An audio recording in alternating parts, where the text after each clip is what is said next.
예, 안녕하세요. 상상수원래 한국경제TV 주식창 최영동 교수입니다. 반갑습니다.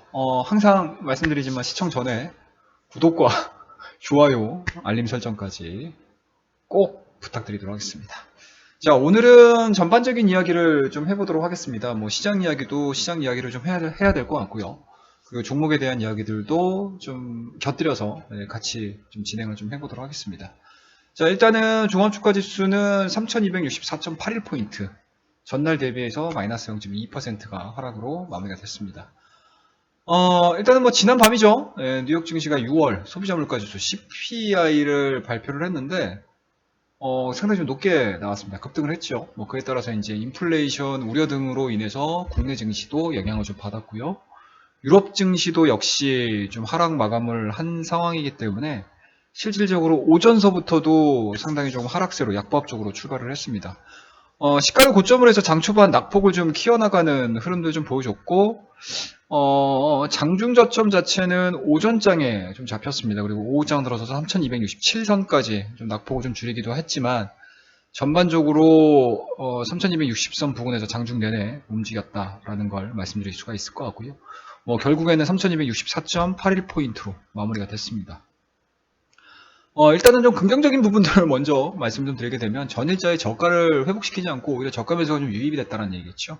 뭐 물론 이제 개인들이 좀 들어와서 과연 개인들이 어느 정도의 강도 높은 수급 부분들로 유지가 될지는 좀 더 지켜봐야 되겠지만 실질적으로 개인의 6천억 넘는 순매수가 없었다라고 하게 되면 지수의 낙폭은 생각보다 좀 깊었을 수도 있겠다라고 생각이 좀 들 수 있을 것 같아요. 일단은 6월의 소비자 물가 지수가 전월 대비해서 0.9% 그리고 전년 동기 대비해서는 5.4%가 상승을 했기 때문에 시장에서는 상당히 조금 놀랍게 받아들일 수밖에 없던 상황이었고요. 그리고 전년 동월 대비해서 상승률이 지난 2008년 대비해서도 최고치를 기록을 했던 부분들이 좀 있어서 일단은 좀 지켜보셔야 된다는 거. 다만 이 안에서 좀 긍정적인 부분들을 우리가 체크를 좀 하자라고 하게 되면 지난달 소비자 물가 지수가 상당히 좀 크게 올랐었을 때 시장에서에 대한 분석 자체가 중고차죠. 유즈드카 이쪽에 대한 수요 자체, 소비 자체가 상당히 좀 컸었기 때문에 좀 해석하는 데 있어서 그래 중고차? 이거는 생활 필수품이지 또는 상업적인 또는 소득 활동을 하는 데 있어서 꼭 필요한 물품이기 때문에 드디어 이제 움직이기 시작했구나라고 인식을 하고 이 중고차 상승 부분들이 소비자 물가 지수에 큰 영향을 미쳤다라고 하게 되면 이번 달에도 마찬가지로 중고차 가격이 전월 대비해서 10.5% 상승을 했습니다. 그리고 전년 동월 대비로는 45%가 급등을 하는 부분들이 좀 있었기 때문에 여전히 지난달과 똑같이 이번 달도 마찬가지로 물가 상승을 주도한 것으로 좀 알려졌다라고 보시면 좋을 것 같습니다. 과연 시장에서 좀 어떻게 평가를 내릴지는 좀 더 좀 지켜보셔야 될 것 같아요. 개인적으로는 과연 이 똑같은 이유가 6월 달에도 먹힐까? 뭐 이거에 대한 좀 조심스러운 좀 스탠스를 좀 취하고 있는 편이다라고 보시면 좋을 것 같습니다. 자, 그리고 이제 금일 코로나19 신규 확진자가 1,600명을 넘어섰어요. 1,600명을 사상 최대를 기록을 했기 때문에 지역 발생이 1,568명 중 비수도권에서 389명이 나오면서 이제 4차 대유행에 대한 전국으로 좀 확산되는 이제 그러한 이제 국면이 펼쳐질 수 있다, 맞을 수 있다라는 소식들이 좀 전해지면서 일단은 경기 민감주들에 대한 움직임들 부분도 좀 안 좋았었고 그리고 4차 대유행 델타 변이와 관련된 바이러스 관련된 스토리들로 인해서 일부 종목군들도 좀 밀리는 흐름들 그리고 올라가줘도 이상하지 않은 종목군들도 델타 변이로 인해서 좀 밀리는 흐름들을 좀 보여줬습니다. 그리고 그 상대적인 가격이죠. 아무래도 이러한 이제 테마성 장세가 열리고 테마성 종목군들이 시장에서 좀 각광을 받게 되기 시작을 하게 되면 또 반대급부로 뭐 그쪽으로 또 수급이 쏠림 현상들이 상당히 좀 강하게 진행이 될 수 있는 상황들이기 때문에 각각의 종목군들에 대한 변동성 부분들은 좀 체크를 좀 하셔야 되지 않을까라는 생각이고요. 일단은 저희가 지난주 월화수 해가지고 뭐 인플레라든지 그리고 경기 둔화라든지 뭐 피크아웃이라든지 델타 변이라든지 이러한 부분들로 인해서 한 차례 정도 큰 하락을 경험을 한 이후에 어제하고 그제에서 지금 올랐습니다. 그리고 수요일날 같은 경우 어제 CPI 관련해가지고 조정을 좀 받은 상황들이기 때문에 일단은 저가에 대한 눈높이는 굉장히 좀 많이 낮아졌다. 그러니까 쉽게 말씀드려서 예방주사는 한 차례 정도 지금 맞은 상황이기 때문에 시장 자체는 3200선 정도가 강력한 지지선으로서에 대한 역할을 할 가능성이 상당히 높지 않을까라는 걸 말씀드릴 수가 있을 것 같고요. 뭐 주요 업종별로 시총 상위 쪽으로 좀 보게 되면 은행 업종은 전반적으로 좀 하락하는 그러한 이제 그림들로 좀 마무리가 됐습니다. 뭐 증권주 같은 경우도 크게 좀 하락하는 흐름들로 좀 마무리가 됐고요. 그리고 뭐 금융주들도 마찬가지로 하락하는 흐름들로 좀 마무리가 됐습니다. 자, 증권주는 전체적으로 밀리는 흐름들, 그리고 보험주도 마찬가지로 약간은 좀 밀리는 흐름들로 좀 마무리가 됐죠. 보시다시피 그동안에 DB 손해보험 같은 경우는 상당히 좀 좋은 흐름들을 좀 보여줬는데 오늘 같은 경우는 0.72, 한 1% 내외에서 하락하는 흐름들로 좀 마무리가 됐습니다. 금융주들도 마찬가지로 하락하는 그런 이제 흐름들을 좀 보여줬기 때문에 실질적으로 금융주들에 대한 섹터 자체에 대한 움직임들은 그렇게 시장에서 선호되지 않았다라고 보시면 좋을 것 같고요. 좀 특징적인 종목들을 우리가 한 종목 정도 좀 보자라고 하게 되면 인터파크예요, 인터파크. 네, 인터파크.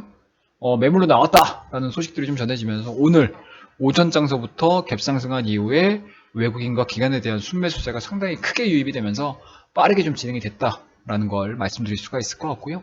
그리고 테마 쪽으로 좀 놓고 보게 되면 아무래도 델타 변이 바이러스와 관련된 종목군들이 상당히 좀 좋았죠.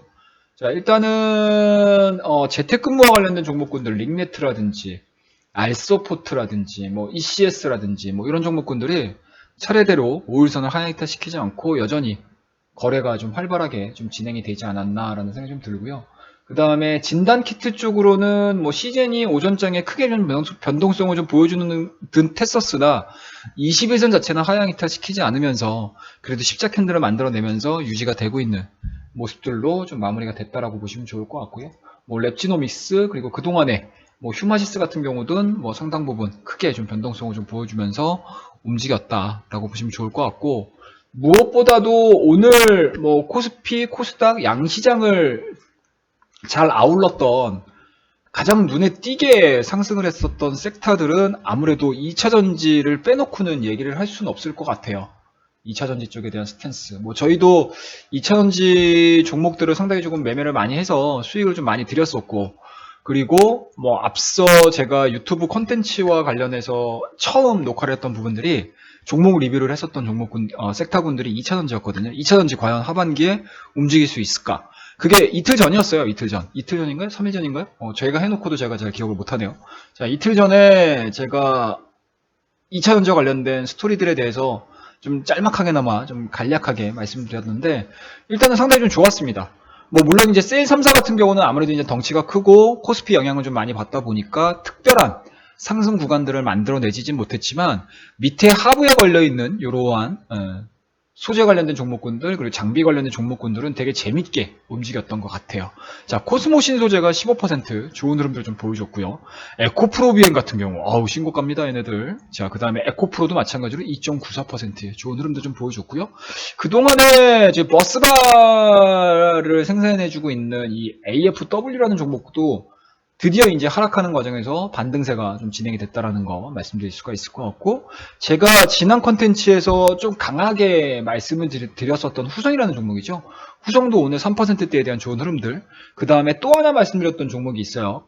포스코 케미칼 이 종목도 2.48%의 좋은 흐름들로 좀 마무리가 된 상황들이기 때문에 전체적으로 전기차 2차 전지가 하반기에 여전히 좋을 수 있다는 거 그리고 중국에 대한 수요가 살아나고 미국도 마찬가지로 보존급이 연장이 되는 모습들 그리고 유럽 쪽에서도 마찬가지로 그동안에 작년도 한 해가 상당히 좀 많이 팔렸다라고 하게 되면 올해 상반기에는 다시 불붙을 가능성이 상당히 높다라는 측면이 부각이 이루어지면서 2차전지에 대한 관심도가 상당히 좀 높아지지 않았나라는 걸 말씀드릴 수가 있을 것 같아요. 자, 그래서 여전히 2차전지와 관련된 스토리들은 유효하다라는 거 제가 다시 한번 말씀을 드리도록 하겠습니다. 자, 그 다음에 오늘 이 시간을 통해서 좀 언급드려 보고 싶은 섹터는 사실은 델타 변이 쪽과 관련된 종목이에요. 자, 여러분들이 델타 변이를 딱 하게 되면 가장 먼저 떠오르는 게 어떤 것들이죠? 일단은 백신이겠죠? 백신 너무 식상해. 그죠? 자, 그 다음에 진단 키트겠죠. 진단 키트.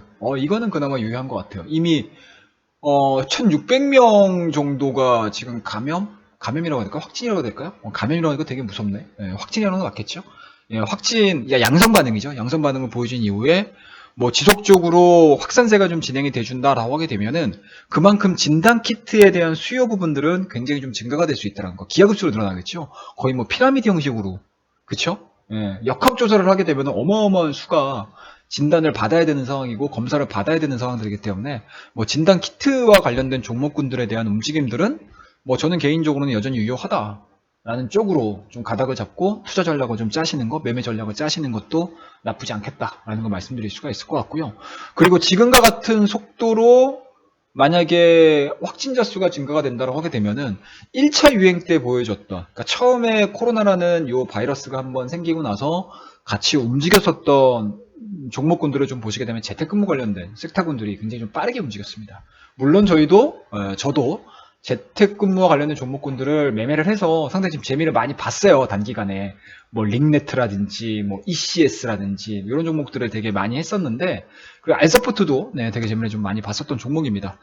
뭐 이런 종목군들은 되게 단순하게 생각을 하실 수는 있으실 것 같아요. 쉽게 얘기해서 매매를 해보셨던 분들이라든지 경험을 해보셨다라고 하게 되면 딱딱딱딱 떠오르는 것들이 이런 것들이고, 그 다음에 이제 뭐 배달 쪽이라든지 배달 음식이라든지, 그리고 이제 외부 활동 자체가 좀 적어지다 보니까 내부에서 할 수 있는 그러한 부분들이 좀 부각이 이루어지면서 움직일 가능성이 높기 때문에 그런 종목들이긴 한데, 제가 개인적으로는 조금 더 단기적으로 좀 강도를 높여서 보려고 하는 섹터는, 사실은 이제 7월달, 이제 오늘이 7월 14일입니다, 여러분들. 15, 16, 17, 18 정도 되게 되면, 18로 끝나니까 좀 그렇네요.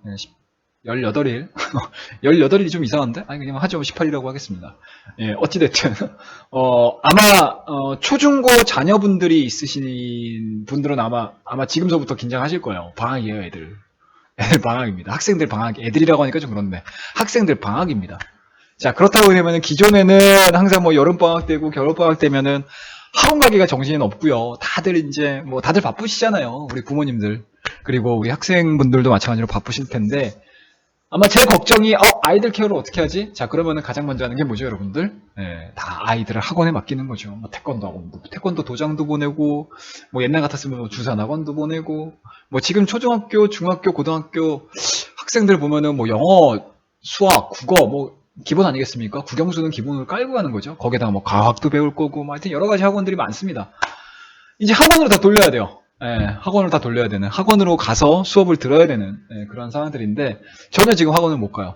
학원을 못 갑니다. 그리고 그 학습에 대한 진도를 맞추기 위해서 할 수 있는 것들은 온라인 강의, 온라인 학원, 온라인 인터넷 강의가 가장 선호될 가능성이 높기 때문에, 아마 지금서부터 만약에 우리가 델타 변이와 관련해서 종목들을 좀 확산세로 좀 진행을 해보자, 관심을 좀 가져보자 라고 하게 되면, 저는 개인적으로는 온라인 학습 관련된 종목군들이 가장 선호될 수 있다. 그리고 강력하게 이슈가 터졌을 때 수급 쏠림 현상들이 나오면서 급격한 변동성을 만들어줄 수 있지 않을까라는 생각을 오늘 하게 되더라고요. 물론 이제 최근에도 상당히 좀 좋은 흐름들을 좀 보여줬는데, 그 흐름들이 당분간 좀 지속이 될 가능성이 상당히 높다. 그래서 오늘 같은 경우는 좀 재미가 없었던 것 같아요. 뭐 메가엠드라든지 뭐 디지털 대성이라든지 아이비 김영이라든지, 한번 볼까요? 아이비 김영이죠. 아이비 김영이라든지, 그 다음에 아이스크림 에듀. 뭐 생각보다는 그렇게 썩 재미있는 모습들은 좀 아니었던 것 같습니다. 하지만 시장에서에 대한 사고 자체가 델타 변이와 관련해서 확장이 이루어진다고 하게 되면은 이 섹터들도 꼭 맞물려서 한 번쯤은 돌 가능성이 상당히 높기 때문에, 이러한 부분들에 대해서는 좀 관심을 좀 가지시면서 매매를 한번 해보자 라는 투자 아이디어를 말씀드릴 테니까, 꼭 잊지 마시고요. 한번 제가 얘기해드렸던 거 머릿속에 기억을 하셨거나 아니면 메모를 살짝 하셔서 한 번쯤 내일 모레 델타 변이가 계속 시장에 남아있는 동안에 뭐 이쪽 섹터에 대한 움직임들이 어떻게 나오는지 한 번쯤 좀 지켜볼만 하지 않을까라는 생각에서, 오늘 시황적인 부분들, 그리고 종목적인 이야기들, 그리고 오늘 전반적으로 시장이 어떻게 돌아갔는지에 대한 이야기들 해드리면서, 나머지 방점은 델타 변이 바이러스 여전히 먹을 거리가 좀 남아있다. 매매를 하는 입장에서 아직까지는 델타 변이와 관련된 종목군들 중에서 메리트 있는 섹터들은 분명히 있다. 그리고 시장의 수급 자체가 한 번쯤은 돌아올 수 있다 라고 하는 섹터들에 대해서 얘기를 해드렸으니까 꼭 관심 있게 지켜봐 주시고요. 오늘 이야기는 이쯤에서 마무리를 하고, 내일 뭐 시장이 많이 힘들어질 수도 있고요. 예, 그리고 시장의 변수로 작용할 수 있는 이슈들이 굉장히 민감하게 반응을 하고 있는 시장입니다, 여러분들. 그래서 그 중에서도 정말 좋은 종목 잘 잡으셔서 수익 많이 나셨으면 하는 게 제 개인적인 바람이고요. 그리고 좋은 기업도 잘 발굴을 하셔서 끝까지 수익을 한번 내보자라는 거 여러분들 말씀 좀 드리도록 하겠습니다. 자, 그러면 오늘 이야기는 이 정도에서 마무리를 하고요. 다음 컨텐츠로 여러분들에게 또 인사 드리도록 하겠습니다. 감사합니다.